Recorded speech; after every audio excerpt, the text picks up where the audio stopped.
My fellow Singaporeans, 2016 has been a full year. One major focus has been the economy. Overall, we are not doing badly, considering the global economic uncertainties. We expect growth this year to be 1+%, still positive, though less than we hoped for. While the labor market has eased, unemployment remains low, and we are still creating new jobs. I know many employers and workers are concerned, but rest assured, the government is watching this closely. We have launched schemes to help workers adapt and grow in the new environment, to place and train workers in jobs that are being created, and to offer career support to professionals changing careers in midlife. Skills Future is ramping up earn and learn programs, study awards, and fellowships for different sectors. Working with business groups and unions, we are developing industry transformation maps tailored for different industries.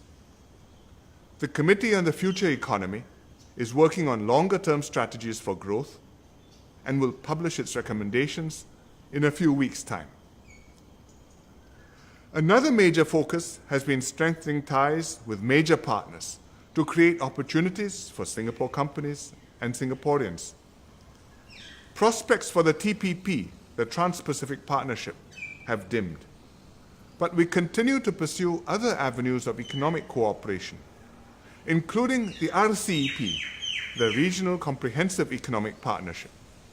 We concluded a comprehensive strategic partnership with Australia. With China, our Chongqing Connectivity Initiative is making progress.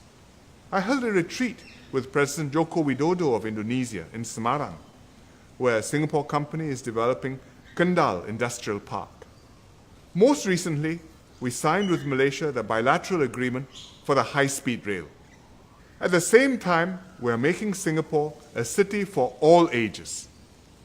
26,000 households collected keys to their new or resale HDB flats and enjoyed generous housing subsidies. 150,000 senior citizens are benefiting from silver support. We've completed our review of the CPF and launched the $3 billion Successful Aging Master Plan. More parents are enjoying good and affordable preschools, with 17,000 more children benefiting from MOE kindergartens and anchor and partner operators. Our students have topped international rankings in PISA and TIMSS assessments for reading, maths, and science, and they are ready to face the brave new world. We've also updated our political institutions, in particular, the elected presidency.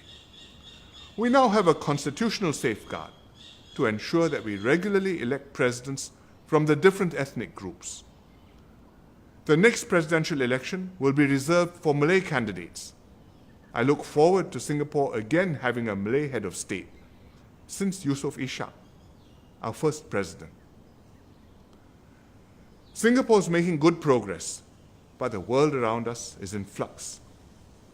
These are difficult and uncertain times. In developed countries, a mood of nativist nationalism has grown. There's profound angst and discontent with the impact of technology and globalization. People want to shut themselves off, to insulate themselves from foreign competition. This will most likely hurt themselves and fail to improve their lives. In any case, small countries like Singapore cannot close ourselves up. Our best choice is to stay open, to continually reinvent ourselves, and to stand out among the countries of the world. In our own region, the terrorism threat has grown. Even within the last year, race and religion continue to be prominent issues. In neighboring countries, these powerful forces are affecting politics and creating tensions and uncertainty. Whatever the challenges, I'm confident that Singapore will pull through because of the spirit and resilience of our people. In this past year, I've met many Singaporeans who've proven that we can achieve anything we set our hearts on. I met Singaporeans actively pursuing lifelong learning, like Miss Adeline Teck, an occupational therapist for 20 years, now studying for a degree at the Singapore Institute of Technology. Her fellow students are all much younger than her, but she is undeterred and making progress alongside them. Mr. Muhammad Shamir started as a molecular biologist, but after 7 years, he launched his own technology startup at Launchpad at Block 71. A young entrepreneur, Shamir is active in the AMP, the Association of Muslim Professionals, helping AMP to set up a co-working space for other budding startups. During SG50, he was one of the organizers of Kita X, a festival that rallied young Singaporeans to exchange ideas to make Singapore better for the next 50 years. Memorably, Joseph's schooling showed us how big, improbable dreams can come true with faith and determination. It was not easy, but he put in the hard work. As he walked out to the pool in Rio that day, he carried the hopes of all of us. We cheered him on, hearts in our mouths, as he swam the men's 100 meters butterfly. When his hand touched the wall, the whole nation roared in celebration. For the first time, Majulah Singapura played at the Olympic Games, and we sang our hearts out. We did it again a month later, when Yip Pin Siu struck double gold, breaking 2 world records along the way, and Theresa Goh won a bronze at the Paralympic Games. Our SPEC scholars' achievements were the result of years of dedication, sacrifice, and hard work. They dared to dream, and they were determined to make their dreams come true. They prove, in Joseph's words, that even people from the smallest countries in the world can do extraordinary things. Besides those who win gold medals or dream of changing the world with their startups, I also met everyday heroes who quietly do their best day in and day out. Volunteers like Lalita Manaya, who conducts free gardening programs for children and mentors teenagers to care for the environment.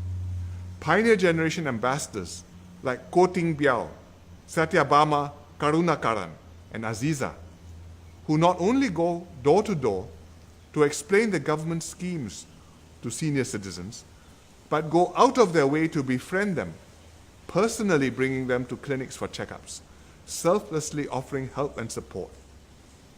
Their sustained collective efforts help make a strong and cohesive society. It's because of all these Singaporeans and many more that I'm confident we can continue to do well despite the uncertain times. The Singapore story is a story of ordinary Singaporeans doing extraordinary things together. It's your story, my story, and the stories of everyone around us. It's the story of one united people, regardless of race, language, and religion, carving out our place in the sun. With this enduring spirit, we will make Singapore a better and happier home for ourselves and for our next generation. Happy New Year.